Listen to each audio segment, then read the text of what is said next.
After months of negotiations, the United States and Mexico have reached an agreement regarding sugar trading between the two countries, and the reactions of those most affected by the terms of the agreement have varied. Some have argued that the sugar deal would benefit both countries, while others, particularly small business members of the U.S. sugar industry, said that the deal would cause the cost of their raw materials to increase, according to Reuters.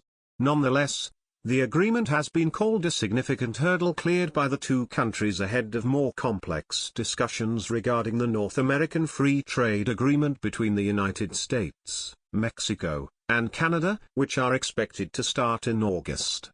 The new agreement would reportedly reduce the share of refined sugar that Mexico can send to the U.S. to 30% of total sugar sent. However, U.S. sugar producers said the pact contained a loophole that they predicted would allow Mexico to dump more sugar on the U.S. market, or fail to provide raw sugar to refineries, according to Fox Business.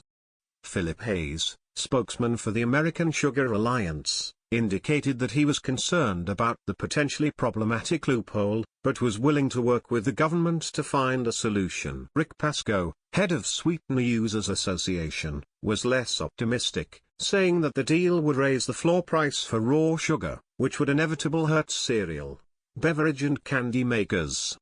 He estimated that the price for raw sugar in the U.S. was currently about 80% above prices elsewhere in the world, and the recent trade deal with Mexico would increase it to 100%.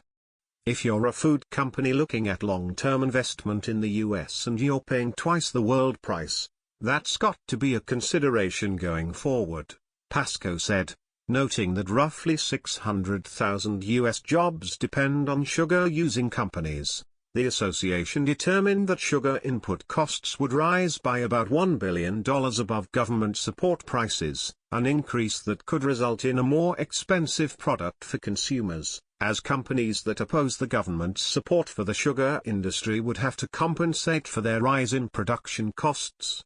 Kirk Vashaw, CEO of Ohio-based Spangler Candy Company, said he was also disappointed in the agreement, as the agreed rise in the minimum price for Mexican sugar was likely to drive up Spangler's raw material cost. To be honest, I'm just very disappointed that the Trump administration didn't do more to level the playing field, which is something they promised over and over again to do for the American worker, Vashaw told Reuters. Supporters of the deal, however, contended that the agreement helped prevent Mexico from introducing retaliatory tariffs, as the U.S. threatened to impose duties of up to 80% on Mexican sugar if an agreement could not be reached. The U.S. government was concerned about Mexican sugar being unfairly sold below cost across the border, a practice reportedly aided by improper Mexican government subsidies. What do you think about this new sugar trade deal? Scroll down to comment below.